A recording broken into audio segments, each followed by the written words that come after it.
Mau girls night di rumahnya Mohan. Enggak, Akila. Kita ketemu lagi. Kita selesai. Iya. Halo Ken. It's 500 different, babe. Kian aku umur 13 tahun. Hello guys, rupanya selama ini Akila beneran sempat lupa kalau saat masih kecil justru Haruna lah yang pertama kali mengenalkannya ke Ole. Pantesannya Akila nggak kepikiran melibatkan Ole dalam misi menyadarkan Haruna saat menjadi Blade. Selain karena pikiran Akila emang terus dipenuhi berbagai masalah, mungkin juga karena faktor BPD yang mempengaruhi daya ingatnya. Namun tanpa sadar, Akila jadi ngasih kesempatan pada Ole untuk cerita sendiri kisah persahabatan di masa kecilnya ke Haruna. Momen ini terjadi setelah sesi masak-masak mereka selesai. Saat mereka menikmati makan malam bersama, Ole perlahan mengingatkan ucapan perpisahan dari Haruna ketika dulu harus pindah rumah. Waktu itu Haruna sempat menitipkan satu permintaan sederhana agar Ole menjaga Akila Andromeda. Dan petunjuk sekecil itu udah cukup membuat Haruna langsung tersadar bahwa sosok di hadapannya adalah Oli, tetangga sekaligus masa kecilnya yang dulu selalu memakai kacamata. Tangis haru Haruna seketika menghapus semua rasa cemas yang sejak tadi memenuhi hati Ole. Ternyata Haruna masih mengingatnya dengan sangat baik. Tanpa ragu ya, mereka pun langsung berpelukan sambil bertangisan. Di sisi lain, Akila pun baru sadar guys kalau sempat lupa mereka udah saling mengenal sejak kecil. Dengan rasa bersalah, Akila berkali-kali minta maaf lalu ikutan memeluk keduanya dengan erat. Sedangkan Harry hanya duduk sambil senyum-senyum bahagia melihat pemandangan hangat tersebut. Jujur aja ya, kita berharap Harry ikutan berdiri dan nimbrung pelukan rame-rame juga biar sekalian lengkap kayak Teletubbies. Sama dia, jangan manggil gue tuan muda. Dia nggak akan berhenti panggil lo dengan panggilan itu. Kenapa? Dia setia banget. Beralih ke Mohan, akhirnya punya kesempatan mengucapkan makasih secara langsung pada Excel, sosok sepupu tiri yang selama ini banyak membantunya. Namun Excel yang memang rendah hati justru menjelaskan kalau dirinya dibesarkan oleh kedua orang tua Mohan. Ya, dari sanalah Excel jadi berbeda dengan Matthew dan Devon. Secara nggak langsung Excel juga sedang membela kakak dan adiknya guys, karena mereka kan hidup tanpa pilihan, tanpa perlindungan, dan selalu berada di bawah ancaman Oma Dominic. Kemudian Excel juga membahas tentang Albert, kepala asisten yang telah bersumpah mengabdi seumur hidup pada keluarga itu. Sayangnya Excel belum menjelaskan atau mungkin memang belum mengetahui alasan kenapa Albert lebih memilih tetap tinggal di rumah itu dibandingkan keluarga kandungnya.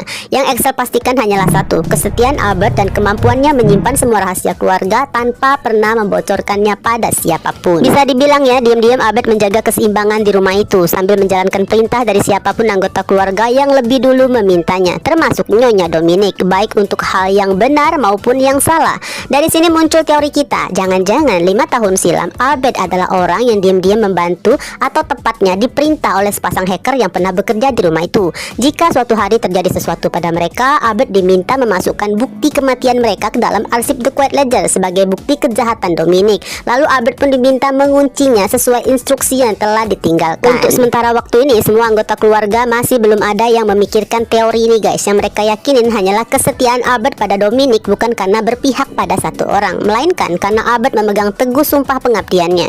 Itulah sebabnya gak ada seorang pun yang berniat menghukum apalagi memecat Albert atas semua keterlibatannya selama menjalankan perintah dari Dominic. Sayangnya pembicaraan Mohan dengan Excel harus dihentikan karena kedatangan Rose yang datang dengan wajah ceria sambil merengek manja menarik Excel untuk menggambar kentang bersama. Baru kali ini guys, Mohan melihat Rose tanpa jaim, tanpa menahan diri, tanpa memikirkan apapun. Seolah hanya bersama Excel, Rose bisa kembali menjadi Rose yang sesungguhnya. Atau mungkin lebih tepatnya, tanpa sadar Rose sedang terjebak di satu momen sebelum tragedi 5 tahun silam. Seakan Rose ingin terus mengulang kebahagiaan masa itu bersama Excel. Bedanya ya, dulu mereka masih harus berhati-hati karena adanya Oma Dominic. Sekarang mereka benar-benar menikmati kebersamaan, keseruan tanpa takut dimarahi siapapun lagi. Menariknya, hasil gambar kentang buatan Excel seolah menjadi simbol. Kentang busuk harus dipisahkan agar nggak merusak kentang lainnya. Ironisnya, kentang sehat yang tergambar berjumlah 9 seakan melambangkan Daniel, Dia, Rose, Ares, Cassandra, Mohan, Valerian, Excel, dan Devon. Mungkin Rose sengaja pura-pura belum menangkap makna dari gambar kentang itu guys. Namun Excel sendiri juga belum sadar kalau jumlah kentang buatannya akan segera berkurang lagi. Setelah perginya Matthew dari rumah itu, maka Gillian Valerian sedang meminta Devon untuk bersiap menghadapi apapun yang akan terjadi pada mereka berdua. Sebenarnya Excel sudah menjamin masa depan mamanya, Matthew, dan juga Devon jika mereka memilih berpihak padanya. Sayangnya mereka ini hidup dihantui rasa bersalah atas semua yang pernah mereka lakukan.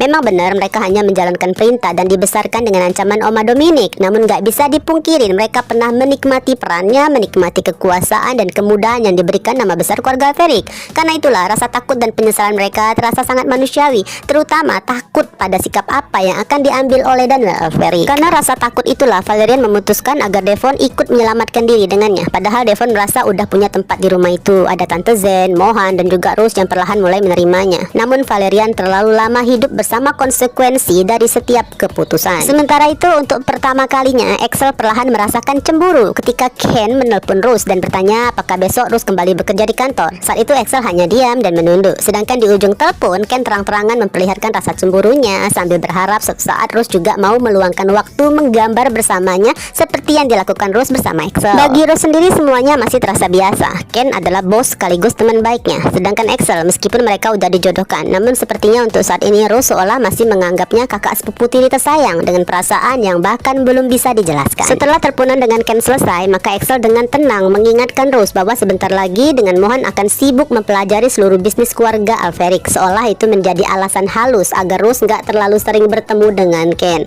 Di sisi lain, Rose pun kembali diingatkan bahwa pulang ke rumah itu berarti menerima tanggung jawab sebagai salah satu pewaris keluarga. Sementara itu, pewaris lainnya masih harus membiasakan diri hidup sebagai anak keluarga aristokrat. Bukan cuma soal kemewahan, Mohan juga harus memahami trauma Mama Cassandra yang pernah kehilangannya. Karena itulah guys, semua pengawasan dan perhatian pada Mohan terasa berlebihan. Bahkan sebelum tidur, Cassandra mengajak Ares mampir sebentar ke kamar Mohan. Lucunya ya, hampir aja case history saat melihat kamar itu kosong, padahal Mohan hanya sedang ke kamar mandi. Nah, demi menenangkan hatinya sendiri, Cassandra minta izin untuk menemani Mohan sampai Mohan benar-benar ketiduran.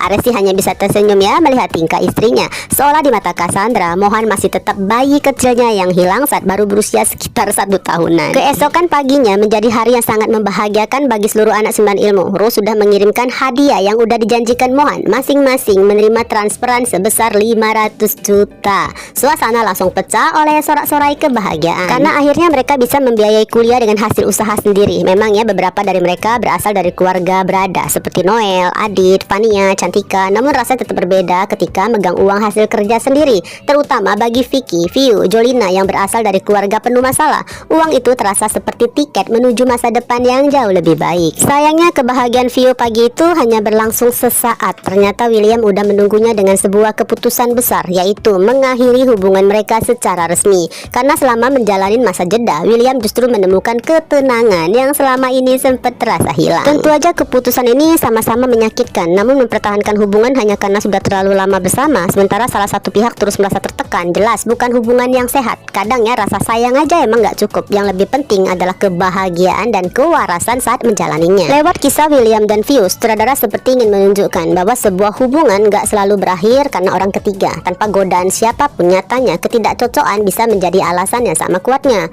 Bahkan tangisan Viu gak lagi mampu membuat William berubah pikiran. William memilih pergi dengan air matanya, tapi juga dengan perasaan lega karena akhirnya benar-benar bebas. Pada akhirnya semua orang memang berhak bahagia. Beralih ke Akila yang langsung menelpon Jaya untuk mengucapkan terima kasih atas transferan yang diterimanya. Mengingat peran Akila dalam misi ini sangat besar ya, jujur kita penasaran berapakah nominal yang didapatkan Akila.